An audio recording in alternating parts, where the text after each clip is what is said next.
Welcome back. I'd like to share with you a few stories. I read these stories on the BBC website. They are very, very incredible stories. They sadden me so much. The stories are about migrants in India affected by the dramatic coronavirus lockdown. I know that there are so many tragedies, so many incredible stories like these all around the world, but I'd like to share a few of them with you.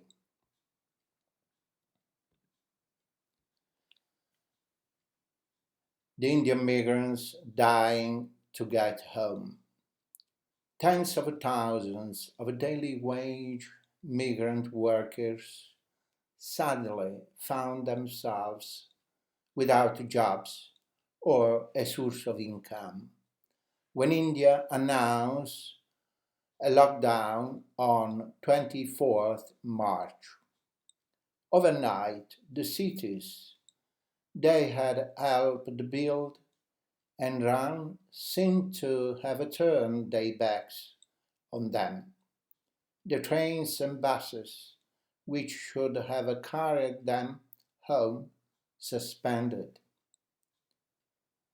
So, with the looming fear of hunger, men, women, children were forced to begin arduous journeys back to their villages, cycling or hitching rides on tuk-tuk, lorries, water tankers, and milk vans. For many, walking was the only option. Some traveled for a few hundred kilometers, while others covered more than 1,000 to go home. They weren't always alone. Some had young children, and others had pregnant wives. And the life they had built for themselves packed into their ragtag bags. Many never made it. The BBC tells the story of just a handful of them, a handful of the hundreds who have lost their lives on the road home. Here is the first story: Sanu Jadhav and her daughter Nandini. Sanu Jadhav and her husband Ryan and their two children, Nitin and Nandini, arrived in India's financial capital, Mumbai, a decade ago, with their meager belongings and dreams of a brighter future. Her children, she hoped, would thrive growing up in the city.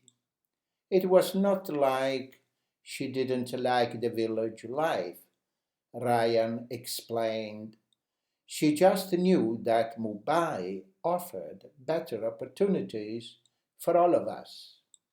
Indeed, it was Sanu that encouraged Rajan to push himself. I used to do an 8-hour shift in a factory. Sanu motivated me to do something more. So we bought a food cart and started selling snacks from 16 to 22 p.m. She pushed me to think big. She used to say that having our business was a way better than a job. Job had a fixed salary. but business allowed us to grow. 2 years ago, all the hard work seemed to be paying off. Rajan used his saving and a bank loan to buy a tuk-tuk. The vehicle for hire brought more money for Sanyu and her family.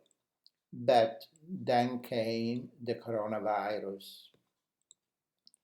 The couple first heard Prime Minister Narendra Modi talk about the virus on TV on 19th March. A full 3 week lockdown was announced less than a week later. They used up most of their saving to pay rent, repay the loan, and buy groceries in March and April. They were hoping that the city could reopen in May, but then the lockdown was extended again.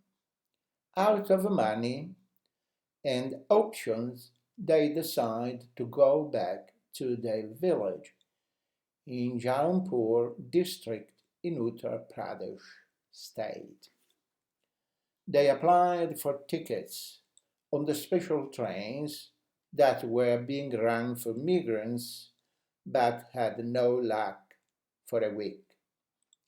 Desperate and exhausted, they decided to undertake a 1,500 kilometers long journey in their tuk-tuk.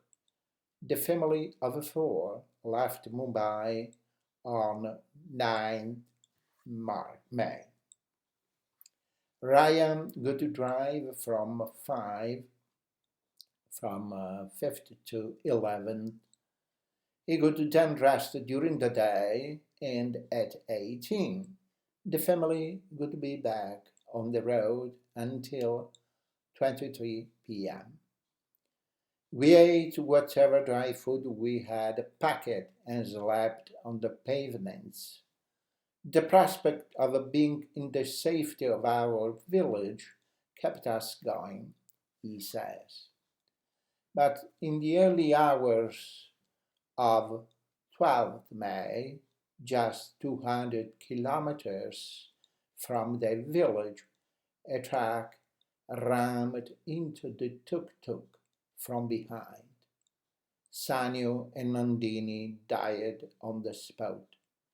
Ryan and Nitin escaped with minor injuries. It all ended so quickly, Ryan says.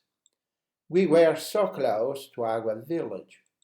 We were so excited, but I have nothing left now, just a big void. He says he can't help but keep thinking about the train tickets that never came. I wish I had gotten the tickets. I wish I had never started the journey. I wish I was not poor. And this is the first story.